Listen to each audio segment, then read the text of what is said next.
So welcome everybody to another episode of the J2 Hub podcast, where I've been focusing this series on women in property. Now, I'd like to try and take full credit for this series, but I absolutely cannot, because it was my wife's idea who said, listen, James, you need to be speaking to more ladies in the field because ladies are doing great things. And I'm so glad I did, because as the weeks have been going on, I'm speaking to some amazing people. And what I'm finding generally is ladies are just keeping their things to themselves and just plodding along and cracking on doing some amazing deals and not really making any noise about it. And, you know, unlike us men who are quite, open and out there, want to turn up to networking events, chest pumped out, just saying, hey, I'm involved in this. I'm doing a 9-bedroom conversion. I've got a commercial conversion going on. I think what you lads are going to see is when this series drops, that there's a lot of women out there that have just been quiet, just been observing, and they are doing some amazing things. And it just simply shocks me every single time I speak to a new lady. So this morning, I'm joined by 𝗬𝗂𝗧𝘂𝗧𝗂𝗍 from The Property Hustle. Faith, thank you very much for joining me this morning. Thank you for having me, James. No problems at all. So like I said, it's the main focus today is about women in property and the things women are doing. But before I get into that, I want to ask you, why do you do what you do, and what is your ultimate why? Oh, that's a really good question to start with. I like to flip it up a bit. Yeah, that's a deep one. Well, I mean, to be able to answer that in its fullest, I need to kind of give you a little bit of a backstory as to where I've come from. So I was born in Uganda, and we came over here, my family and I, when I was about 4 years old. We were refugees, we were fleeing the war. And for as long as I can remember, ever since I was little, I've always had this desire to provide shelter, to provide homes, to provide, infrastructure and actually impact people in that way. And my dream was always to go into property, to be able to go back home to Uganda and develop out there, because the town where I was born is still very much developing. And I'd love to be able to build schools, libraries, hospitals, all and everything that you need, essentially, in terms of infrastructure. So that's kind of my big why as to why I do what I do. Wow, that's powerful. That's powerful. I mean, generally, I can kind of second guess what people are going to say, and 9 times out of 10, it's I want more time. I've not had one where I want to go back and build schools and towns and infrastructure. So that's a really deep one. So good on you for that. But can I ask you, tell me a little bit about yourselves between the ages of, say, when you were 16 years old and how it developed to where you are now. So, like, at 16 years old, I was obviously still in school. I used to watch loads of property shows, you know, Your Home's Under the Hammer, like all those cliche property shows. And I used to look at them and think, you know, I wish I could be in a position, you know, where I could buy a property, do it up, and then, you know, make a profit. But I used to think, or I would look at people like that and think, you know, that's completely out of my league. I'm never going to be in a position where I have enough money. You know, growing up in a council flat, like your money mindset is just a bit, I guess, warped, and you think the best way to kind of get out of your situation is to get educated and get yourself into a good job. So I actually left school. I went to Nottingham University and I studied languages, much to my mum's dismay, because for the longest time I was definitely going down the engineering route. She's a classic African mum, you know, you're either going to be a doctor, a lawyer, or a scientist kind of thing. And I just one day decided, I was like, I don't want to be stuck in labs. I don't want to be a scientist. I want to do languages. I want to travel. I want to be able to communicate with other people. So I went off to uni. I did Spanish and Mandarin. And I did a year abroad, and that was amazing. And then during my time at university, I would still be going to like auctions. I was still, I got a job as a part-time, I was volunteering essentially as an estate agent. I was working in their like residential sales department, and that was like my first ever real property job. And I was 19 at the time, and the way I got it, I just kind of emailed all the local estate agents, and I was just like, please let me work for you. I will work for free. I'll do whatever. And I rearranged my whole university schedule just to be able to work, you know, Tuesday mornings or Tuesday day with this residential agency. And through that, I was able to leverage that and get into Savills' summer internship. So I worked in their commercial development team in central London for a month. And then I went out to China and I got an internship out there as well with a property company. So that was obviously through all of this, I'm kind of building up a really good kind of CV and work experience in terms of property. Came back from my year abroad and applied to various graduate schemes to become a commercial surveyor, because I thought, the best way to get into property is to become qualified and be a surveyor.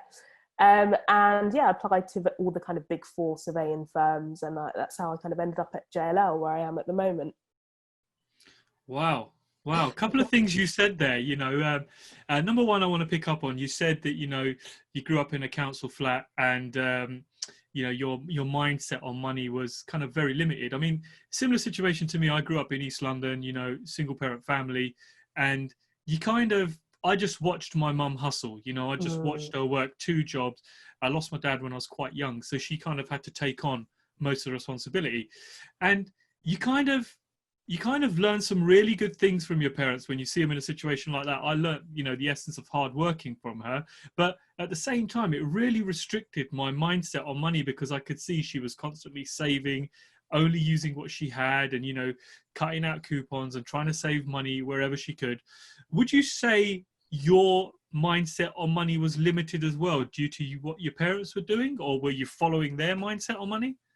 Yeah, I mean, to be honest, we have a very similar upbringing. So I lost my dad quite young as well. So my mum basically raised all of us, and she, would work as many jobs as she needed to put food on the table. And watching her hustle, like I always say that I get my hustle and drive from her, because she had to make it. She couldn't rest on her laurels, and that's what's basically pushed me to get to where I am and succeed, essentially. But yeah, I think I just kind of grew up with a poor mindset, and I'm still to this day, I'm very much a saver.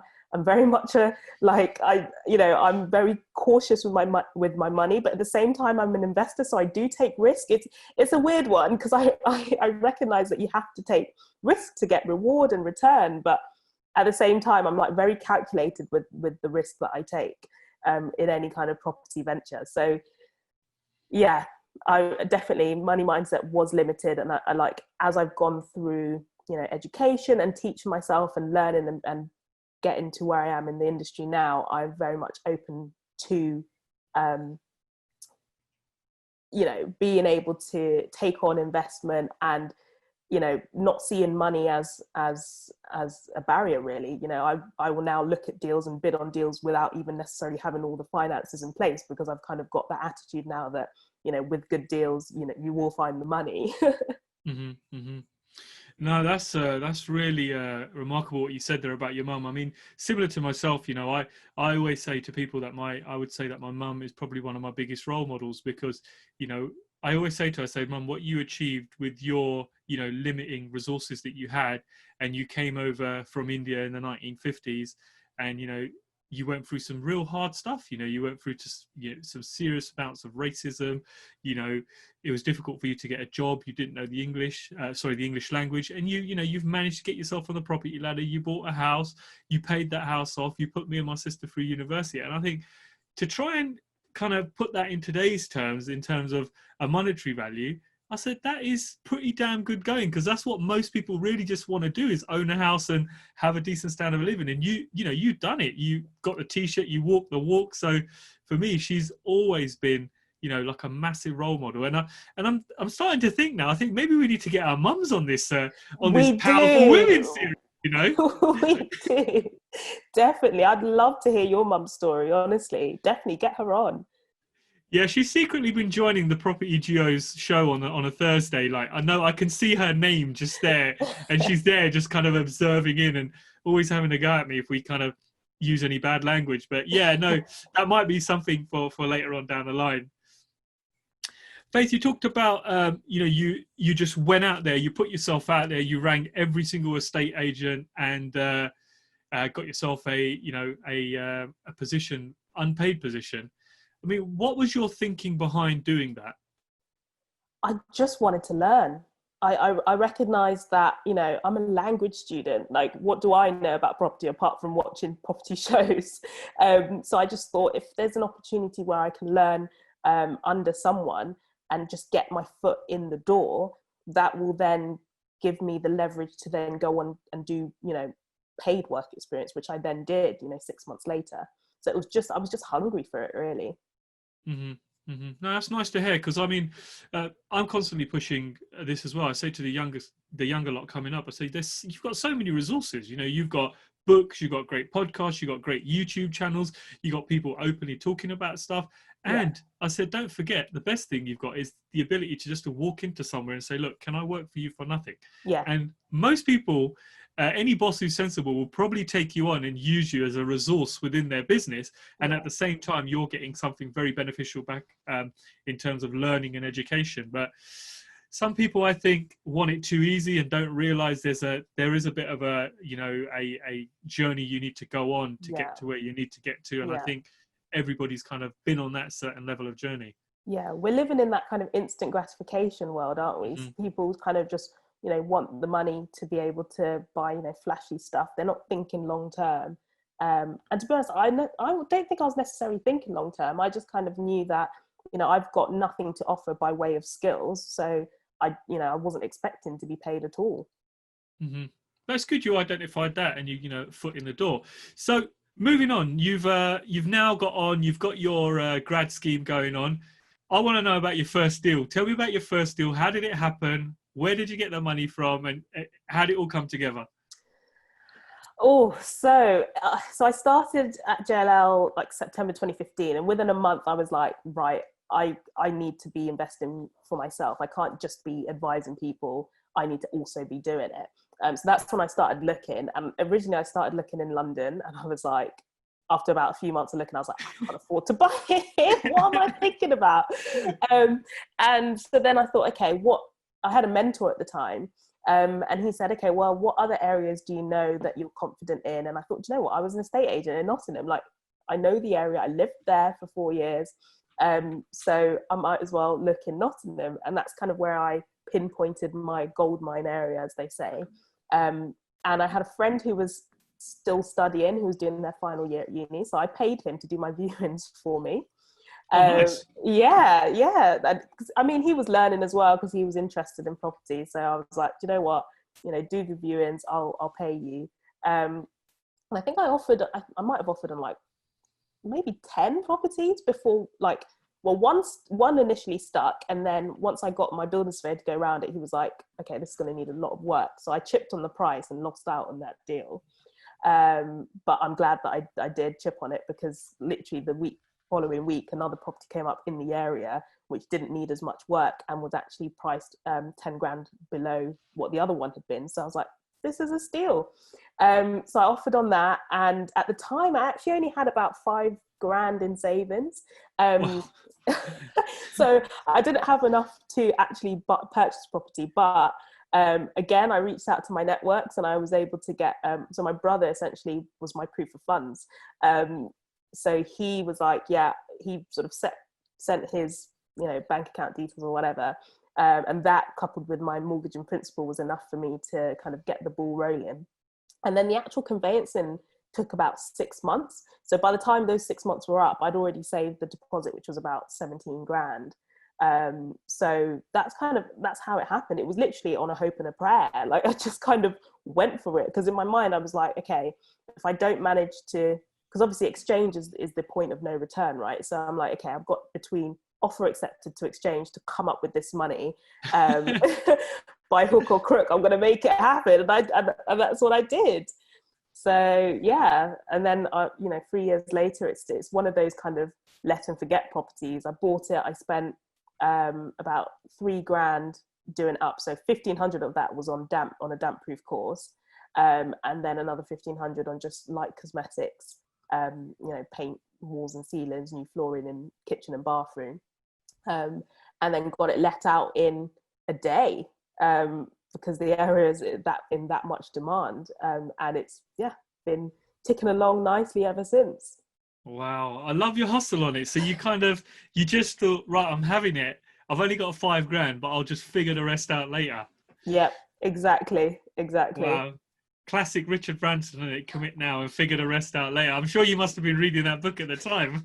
I mean, well, yeah, I'd read Richard Branson's biography, and yeah, so I was just sort of that mindset, because I don't know, I've just always had this ultimate like belief that things will go well. I don't know, it's weird. It's weird. You have to have this like confidence to go forth and do it. Like, obviously you have to be smart, like you can't just pick a bad deal and just keep trying to push the bad deal along. But I knew it was a good deal. I knew the area. I was like, this is going to work. And that's how I got around to it. Did you have a particular strategy in mind, or was it just, let me just get on the ladder and buy something? Well, it was just get on the ladder and buy something, mainly because my end goal has always been development and to focus on development. And at the time, my mentor said, you know, to be able to access development finance, you need to be considered an experienced investor. At the moment, you're under 25. I think I was 22 at the time. He was like, you're 22, you don't own property. If you were to go to, you know, a development lender, they'd like laugh you out the room kind of thing. So I was like, right, I just need to get on the ladder. So that property was purely just a, you know, get on the ladder and then move on to development. But then what ended up happening was, once I'd gotten that property, I followed shiny penny syndrome, I reckon, because I ended up going off and doing a couple of rent to rents, and then, you know, finding my way back to development. But it was good, actually. You know, those rent to rents, I got a bit of cash in my pocket, which was, you know, it's always nice to have a bit of extra cash, but it was very management intensive. And I was doing my part-time masters, I was working full-time, and I was doing my qualification to become a chartered surveyor. So something had to give. So once the term on those units had come to an end, I was like more than happy to hand it back to the landlord. I was like, take it, let me just focus on actually getting my studies done. Wrote my dissertation, graduated, then qualified, and now I'm like, okay, now I can look back at, you know, start chipping away at development, and looking at some more units as well up north. So when you had this shiny penny syndrome for rent to rent, did it have anything to do with our friends Napper or TJ by any chance? Well, no, I don't think. I didn't know Napper at the time. I did know TJ, but I knew that I didn't want to go down serviced accommodation. I was like, that is not my bag. But what happened was, because I'm the kind of person that I like to read and understand different strategies. So along with buy to lets, I, you know, had an understanding of buy, refurb, refinance. I'd read on like a lot about rent to rents, and I overheard my mum having a conversation with a family friend once, and this lady was pregnant at the time, and she was living at her partner's place, and so her flat was sitting empty in Peckham, and she'd been struggling to get it let. And it's a 1-bed flat, and so then I basically, being me, said, oh, I can help with that, you know, I can solve that problem. Because I was like, so then I spoke to her, and it turned out it was an unencumbered flat, and all she really wanted was, you know, someone in there that could cover the ground rent, the service charge, and have a little bit of extra cash for her. She wasn't trying to get any like top dollar by any means. So I basically guaranteed her, I think it was $500 a month. And wow. Then the tenant that I got in there was paying $850 a month. So I was getting $350 in my pocket every month for pretty much doing nothing. Yeah. Yeah. So, you know, and to be honest, I didn't follow all of the like proper like rules or contracts or all that kind of stuff. I just knew that I knew the market. I lived down the road from Peckham. So I was like, I know this flat will get snapped up, you know, completely any day of the week. And that's just how I kind of got onto that. Doing a rent to rent with a 1-bed apartment of all things. Do you still have that 1 bed, or have you given that back? No, I gave that back. I was like, yeah, I'm done, because the tenant, she was all right, but after a while she did cause some issues. So yeah, I just saw the contract through, and then once the lady had the baby, she actually then moved back in with her partner. So it was only a short-term contract. Right. Okay. So where are you at the moment with your deals then? Since the one you bought in Nottingham, what's happened since then?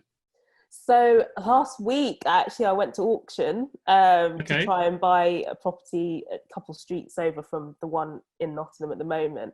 And honestly, James, I don't know if you're finding this, but people are bidding like crazy. Bonkers. Yep. I was just like, so this property, it's the vendor passed away, and it was meant to be sold back in April, but that was like the week it was meant to be sold, we went into like full lockdown, so it got pulled. But I've been tracking it and following it. I've been like hounding the solicitors who are dealing, like the executors of the estate. I've been like emailing them and being like, you know, when's this coming back? I want to buy it. But obviously they're then, you know, not responding or not contacting me. So when I saw it coming back up, I thought, this is perfect. It was like literally run down 2-bed. It needs everything doing to it, like new doors, new windows, like the roof at the back is caving in. But it's on a street where, you know, 2-bed in really good condition goes for just over 100k. And this was guiding 50k. So, and I've got a team of builders and stuff up there. So I knew that I could get the works done for between 10 to 15 grand. So I was like, this is the perfect buy, refurb, refinance deal. The bidding started at 40k. Yeah. Within less than a minute, it already hit 50. Wow. And like when I'd run my numbers, my kind of top end was 55. So within 3 minutes, it had already surpassed my top end. So I wasn't even able to really like properly go in and bid. And then interestingly enough, the majority of other bidders also dropped off in the mid 50s range. And then it was just these 2 bidders going back and forth for about 45 minutes. And it ended up selling for 85 grand. Wow. And I'm just like, it doesn't make sense, because they're going to spend 10 to 15 grand doing it up. And then they're just not going to make any money on it. So I imagine whoever's buying it definitely has to be buying it cash, and probably doesn't really care about the returns. It's probably just looking for, you know, put their money in something and get a decent yield. That I don't think their investors really like have the mindset of, you know, buying, refurb, refinancing. It was just, I was absolutely shocked. I mean, that sounds like more like a retail price than a wholesale price, doesn't it? Like Exactly. kind of almost £90,000. But you're right, Faith. I've seen the same thing, and I was on an auction where I purchased something just a couple of days into lockdown, and Auction House London said that this was the best auction they've ever done. It's raised the most amount of money, and it's been consistent. I'm looking at auction results, and you know, you see it in London. Okay, they raise 17 million or 18 million, and since lockdowns happened, I'm seeing 22, 23, 24, and I'm thinking, what is going on here? And the only thing I can think is there's a hell of a lot of people at home that have shed loads of money in the bank, and they're worried that their money is eroding, and they are just thinking, do you know what? I'll put it into a bit of property, because, okay, the property might go down, but over time it will go back up, whereas money sitting in the bank is just eroding. So that's the only logical thing I can think. And there's so many new faces in auctions, and you know, the auctioneer says it as well, because they can virtually see people now on Zoom room cameras, and they're like, we've got a lot of new faces here. And are people taking up property development as a new thing since being at home? I genuinely think I agree with you in terms of people realizing that their money is not, you know, it's making nothing in the bank. And I've actually had an influx of investors come to me saying, you know, what's your next deal? We want in, you know, we want to like either, you know, do a loan agreement and make some kind of return. So that alone tells me that people don't really want their money in savings. It's either that, or people have got loads of bounce back loans sitting there that they want to use up. Oh, we don't mention that. Yeah, no, we'll keep that one a bit quiet.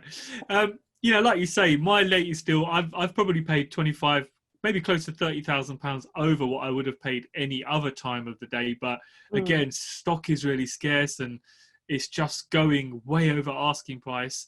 And I don't know what's happening. I'm a little bit, what would I say? I'm worried? No, I'm just a little bit concerned that maybe people ain't doing their figures, but I don't know. It's a shaky time, isn't it? Really, we just don't know what's going on. Exactly. So, I mean, I'll keep an eye out for any, you know, similar deals in Nottingham. I'm also about to do another direct mail campaign. But otherwise, like, my focus right now is more on development. So I've been looking at deals down in South London. So I focus kind of in Croydon, Bromley, Lewisham, you know, anything sort of south of the river, because that's where I live. And yeah, I've been looking at deals both, you know, with planning, subject to planning, trying to make it stack. But I'm finding, and you might be finding the same, is that people are again overpricing, and you know, just want so much more for what it's actually worth. In terms of like, once I've done the residual appraisal, I'm like, it's just not worth it. So yeah, it's kind of a hard slog at the moment. Yeah, no, I'm very much finding that, because well, I mean, we were supposed to meet on site on one of my builds, but afraid it's let out now, so we can't do that. But again, like you, it's southwest. SW17 is the area, and you know, finding small portions of land or parcels of land is what I would do, and that's been my strategy. And anything that is coming up, it's just way overpriced, and you're looking at it and you're thinking, why would I want to pay that? I'm talking maybe £100,000 over what it would normally be, and you're thinking, no, something doesn't add up here. And the only thing I can think is people are just getting planning uplift and try and push it for as much as they can, in the hopes that they might sell it. But I haven't seen any deals that I've been able to move on, especially land. But before lockdown, there was loads. There was loads of little bits everywhere. I'm looking at a deal down in Thornton Heath at the moment. And it's like it's basically it's an industrial unit with some land at the back. And the owner wants 800,000 for it. But when I've looked at like land reg, they bought it back in 2013 for 230,000. And they've gone through planning twice and had planning refused twice. And now they're trying to price it at 800,000. I'm like, what makes you think someone's going to come and buy it? Like you're you know, I don't know. I'm just... Is that 800 without planning? Without planning. Wow. The planning has been refused twice. Wow. I told the agent, I was like, yeah, I'm not going to be paying more than, you know, 400, maybe even 500 for it. But yeah, I've spoken to, had my architect look at it and my planner look at it, and they've said, you know, with the right type of design, we can get planning approved. But you know, I'd have to offer subject to planning. So I'm going to do that. You know, who knows? The owner might take it. They might, you know, take a subject to planning deal. I don't know, but you know, you gotta put your hat in the ring, don't you, with these deals? Yeah, no, of course.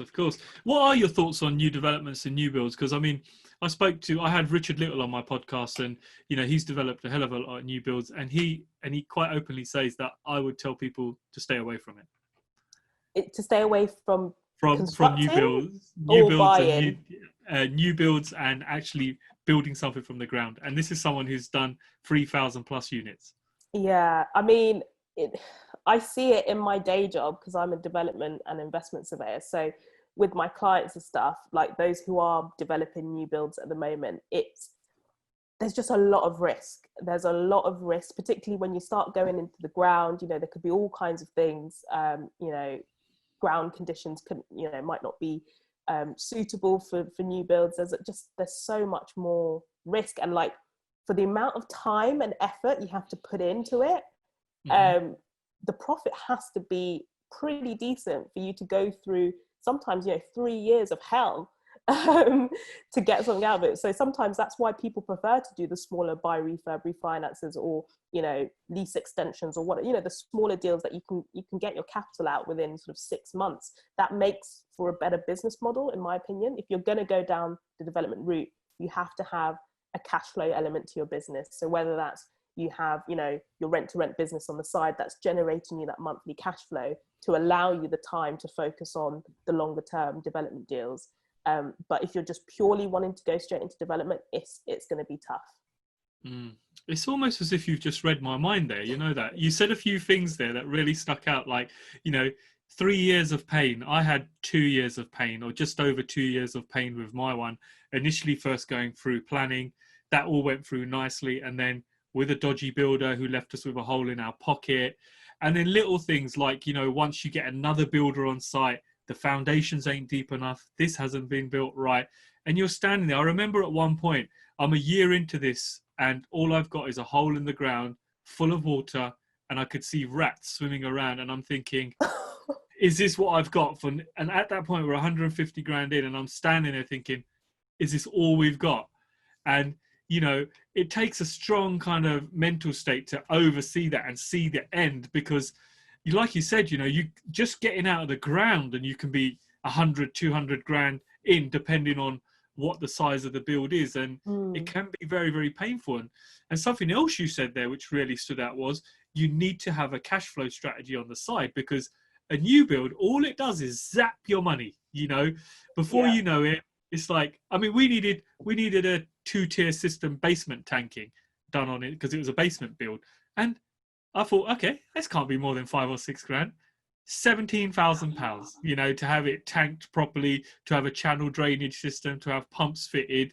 And I'm thinking, oh my God, James, you can't just get your figures by putting your finger in the air and thinking, okay, that's going to cost about this much. And things are so damn expensive when you start getting into a new build. Yeah. And one of the things that really I suffered with, like you've just mentioned there, so I'm going to touch on it, is a cash flow strategy. I didn't have a cash flow strategy. I was doing a bit of contracting work for someone, so it was a few £1,000s every month to see me through. But if you haven't got that, and you've just got outgoings going out, and nothing coming in, you can soon be looking at it thinking, oh my God, I'm in trouble. Yeah, exactly that. And I think that's why I've stayed in employment for as long as I have done, because, you know, I am getting that monthly income and I'm working in the field that I want to be in anyway. So it's actually been really helpful, because at JLL, I probably shouldn't say this, but we have, you know, systems for running appraisals, for getting comparables. You know, I've got contacts and connections with both commercial and residential agents. So when it comes to like analyzing deals or getting the information that I need to make, you know, my bids and offers, it's kind of all at my fingertips. So I'm not trying to leave that too soon. But if I can build up that cash flow element, you know, through buy-to-lets or, you know, flipping properties, then I think if I can build that up, then that will give me the, you know, the basis to be able to kind of leave and actually go full time into development. But right now, I think you've got to balance the two. And if you can, I always try and tell my mentees, like, if you've got a job, try and hold it down for as long as you can. It'll be tough, but it'll be tougher if you leave your job. Because I think a lot of people come into the, you know, they go to these, you know, networking events or property training companies, and they're like, okay, I've now quit my job and I've set up my company and I've got my business bank account. Woohoo, let's go.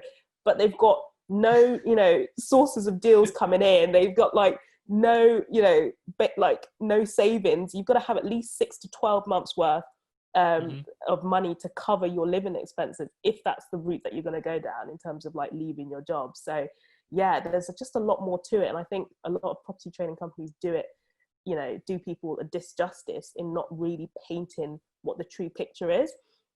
When I've spoken to people like yourself and other, you know, property investors, all it takes is you going on, you know, your podcast, 𝗤𝗏𝗄's podcast, or, you know, anywhere, and you hear people talking, you know, real life experiences of being, you know, in masses like of debt and all this kind of stuff, and, you know, trying to advise people not to, you know, be willy-nilly about it, to be actually calculated and have a plan and a business plan in place if you want to go into development or into property. Yeah, no, you're right. I mean, I always get a good reception with my podcast and with my content that I put out there, because I always talk about the disasters and the negative stuff and all the stuff that goes wrong.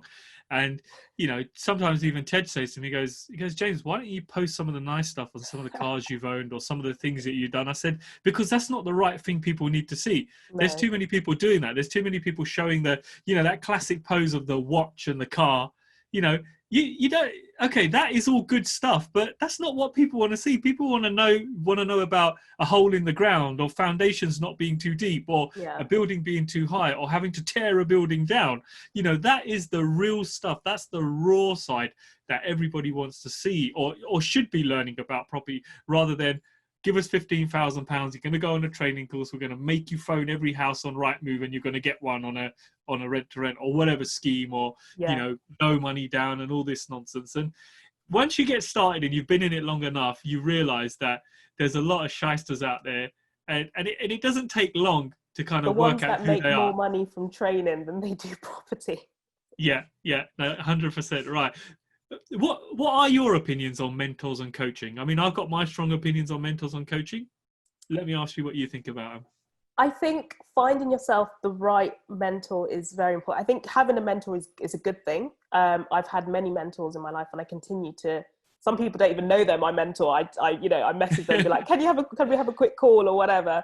But I think be very wary when someone's asking you to part with money to be mentored by them. You have to be confident in them as a person, what they're providing you. And what kind of results they've had in the past. Look at testimonials, go on their Instagram page or whatever, and just see what they're actually putting out there.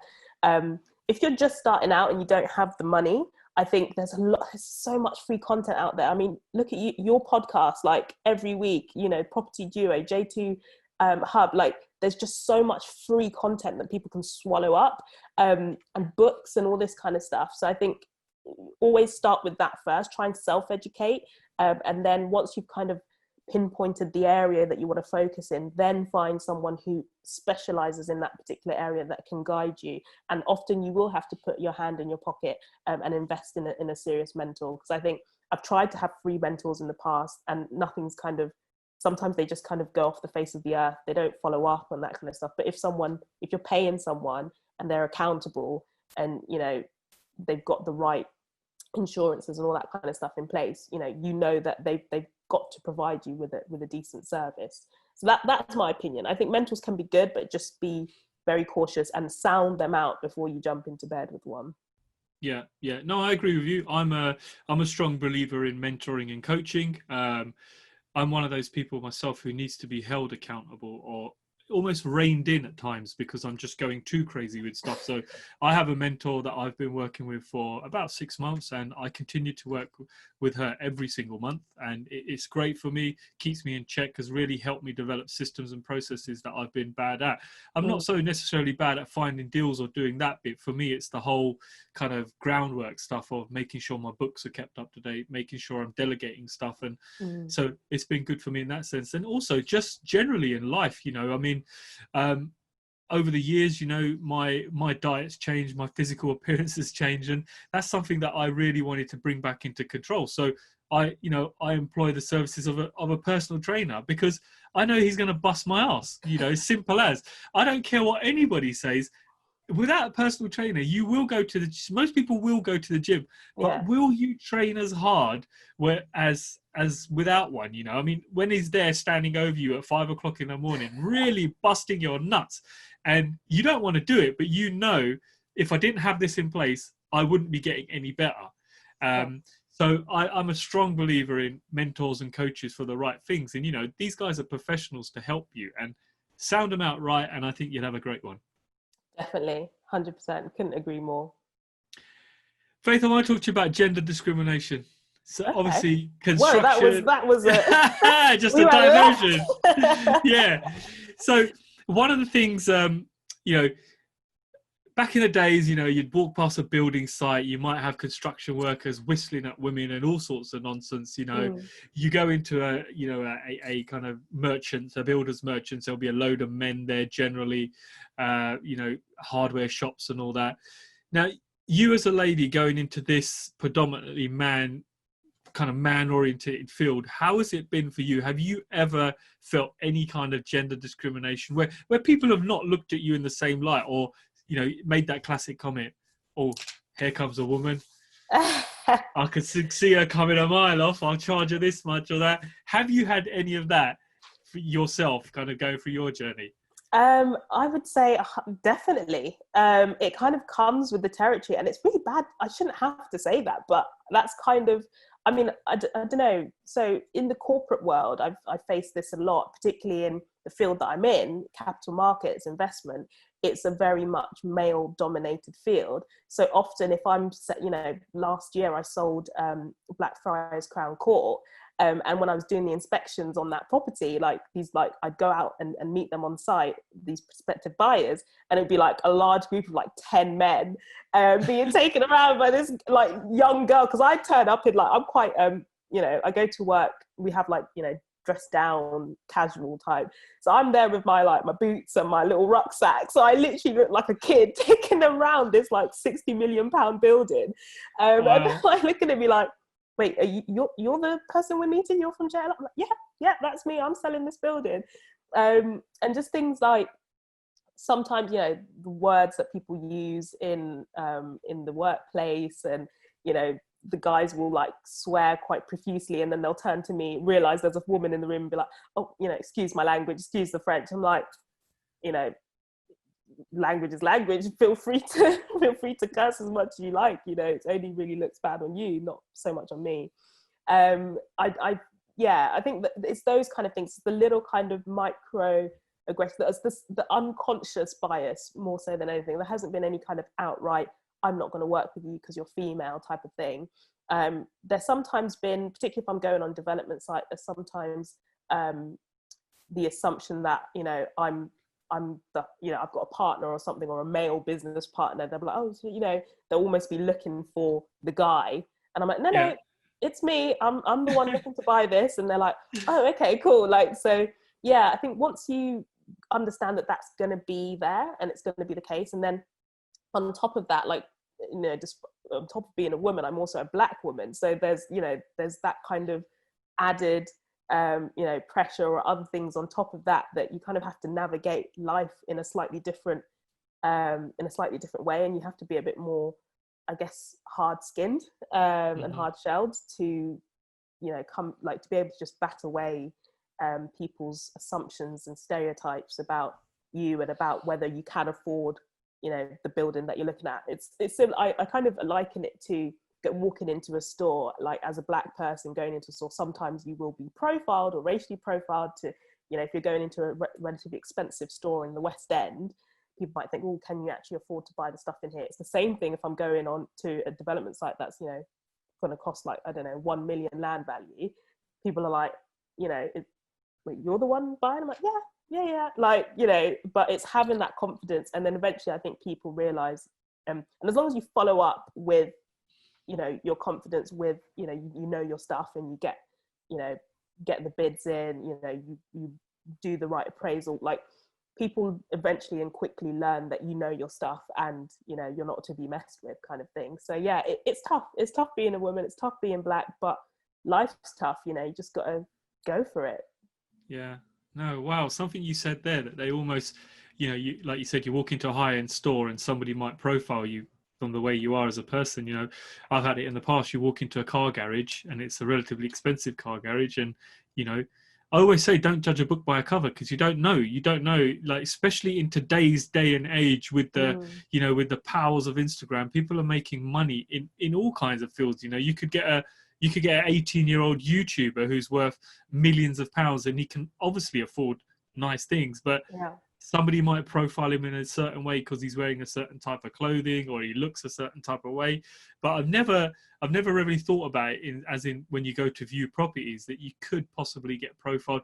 Now, do you know what? That makes a lot of sense, actually, what you said, because in the past, when I've looked at projects that have been fairly expensive, before I even get that viewing booked, it's always like, oh, can you provide me with proof of funds that you could actually buy this?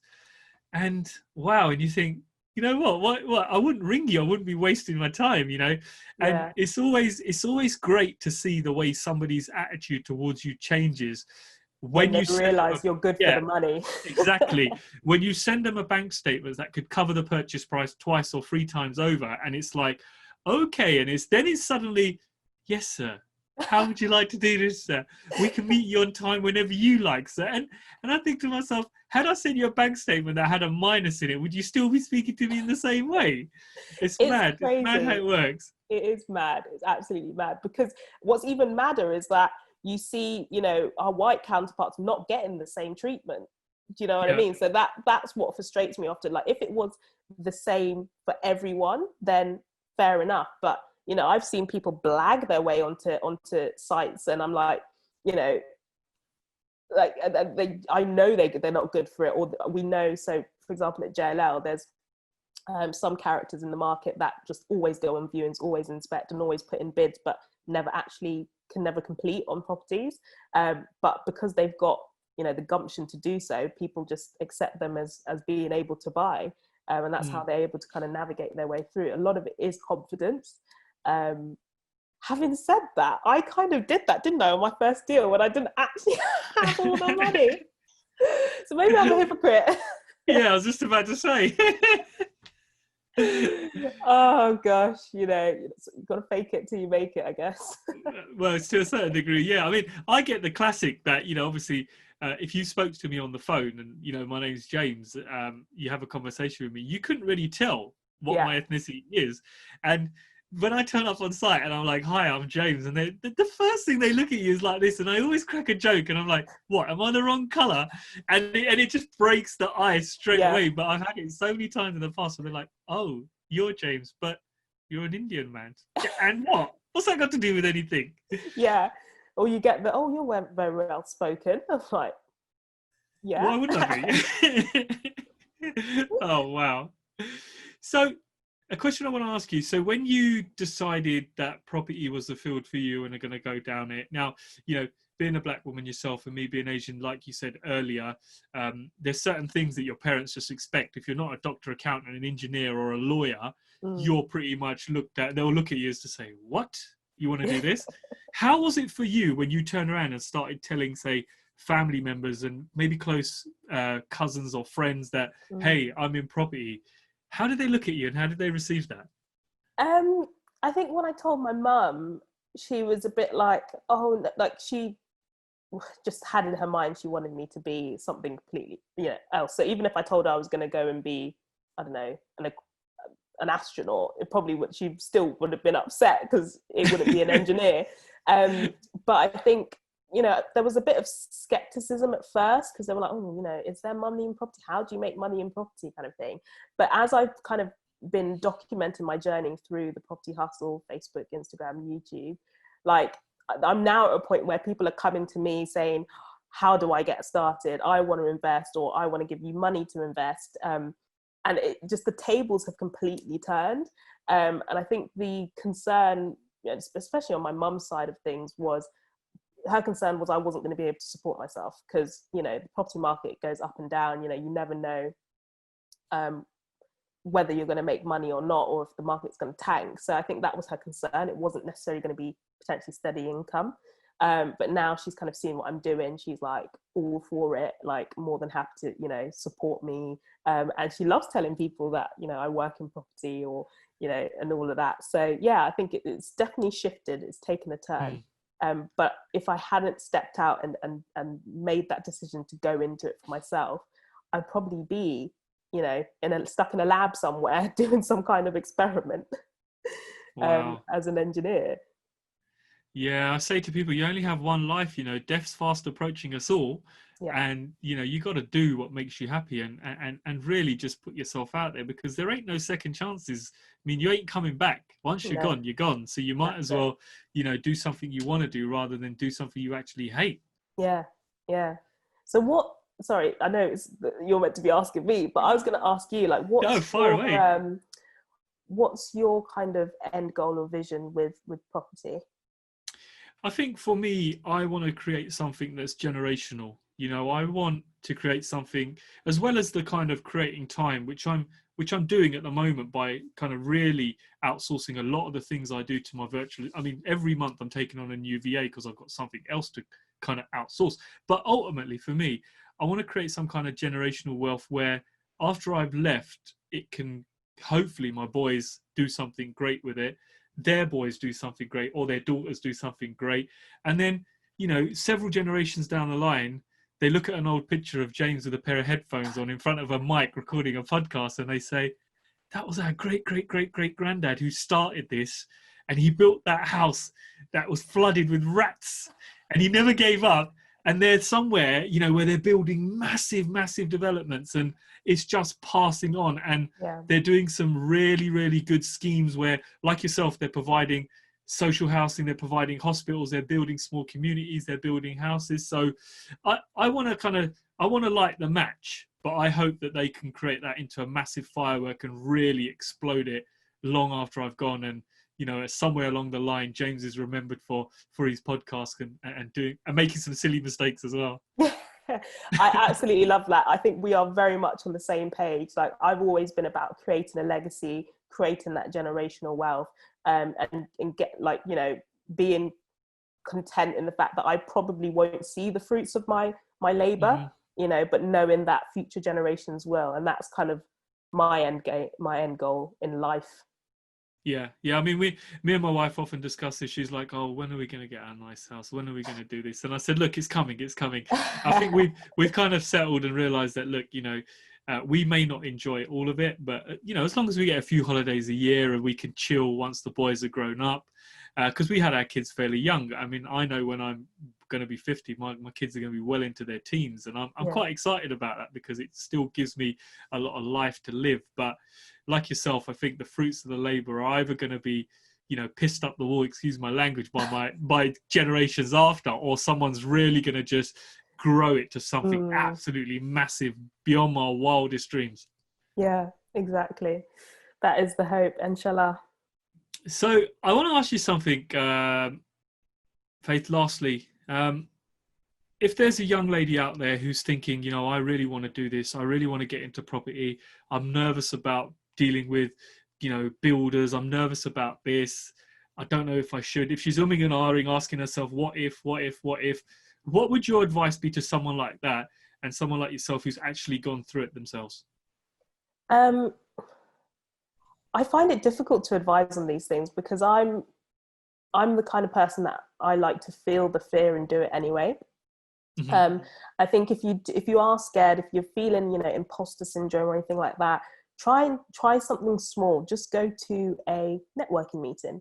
If you're scared to go on your own, go with a friend, and just slowly build up your confidence and awareness of the industry, and of the key players within the industry, and then try and find someone that you can work alongside and learn from, whether that's, you know, working for free like I did, or just offering your time in exchange for their experience and expertise, and then just get started that way. It only takes, you know, a small step each, you know, time to get further ahead. Like, don't think you have to go from 0 to 100. Just chip away at it little by little, and tell everyone what you do or want to do, and you'll be surprised. Like, the industry, as male dominated as it might be, I've found for the most part everyone wants to help, and people love to talk about themselves. You know, ask people out for coffees, you know, offer to pay for someone's meal if they'll just give you an hour of their time and talk to you, and people are always willing to help. So yeah, I don't think there's any reason to be afraid, but if you are, take small baby steps, and try and get in with crowds of people that can support you and give you that push that you need. Oh, I love that. Yeah, that's some really, really sound advice there. Kind of brings me towards the end of the podcast now. A couple of last questions that I like to finish off with. If you could go back to when you were 18, what's 2 bits of advice you would have given yourself differently? Take a gap year. Take a gap year and travel the world. And second piece of advice, take advantage of your youth and naivety. Wow. Yeah, we all kind of grow up too quick, don't we? Yeah, definitely. Yeah, and before you know it, you're kind of sitting there in your 30s and your 40s and you're thinking, wow, where did the last 10 years go? You know, it was only yesterday I was out having a great time on holiday with friends, and now I'm sitting here recording a very important podcast. So one last question that I finish off on that seems to throw people all the time. I don't know why. It's not even that bad, the question. What's one vice or guilty pleasure that you just can't live without? Something you have to do all the time? Oh my God. I don't even know if I want to say this. Basically, I binge watch series. Like, I don't care if it's Netflix, Amazon Prime, like, I binge watch. And at the moment, I'm binge watching Desperate Housewives. Wow, I love that. So even when you're entertaining yourself and enjoying it, you're trying to fit it within a certain time, so you're not wasting time. That's what I call that. Yeah, exactly. I try and like I almost have to I have to schedule the time though, because if I just allowed myself, I would just watch the whole season back to back. So I kind of have to give myself little pockets, like reward myself, you know, once I get, you know, get this bid out, then I'll watch an episode of Desperate Housewives or whatever the show might be. But yeah, that's my advice, I'd say. Oh, fantastic. So Faith, you mentioned mentoring, and you've got mentees. If people want to reach out to you, find out a bit more about whatever you do in terms of mentorship or mentoring people, and want to connect you, where's the best place for them to reach you? Follow me on Instagram at @thepropertyhustle and drop me a DM, and then I'll get my VA to get in touch with you about mentoring. I love it. I love it. Everyone's got a VA these days, and it's the best thing ever. Honestly, like my life has just, it's freed up so much time.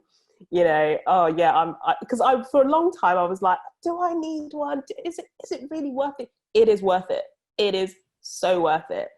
100%. Yeah. I think I need to be like you and get like one for every portion of my life. I'm 100% with you on that. I'm trying to outsource as much of my life as I can. Sometimes it annoys my wife because the VA will be asking her things, and it's like, well, why can't you ask me yourself? And it's just like, no, I'm building it into my day. But I'm 100% with you on VAs, and I think people should definitely kind of exploit them a little bit more within their business, and get one to help you with all those tiny tasks that take so bleeding long and waste time. And they're just so fantastic at it. Yeah, exactly. So Faith, that brings me to the end of the podcast. So I just want to thank you once again for joining me. It's been an absolute pleasure. I'm so glad we did this. I think we're going to need to meet up, because we were supposed to meet up and kind of have a meal and talk you around this site. So as soon as lockdown's over, I'm still going to kind of promise you that meal, and we'll meet up and have a conversation face to face. And yes, please. You know, and I'd love to have you more on the Property Hustle YouTube as well. So get us booked in. I would love to do that. Cool. Thanks very much. Thank you.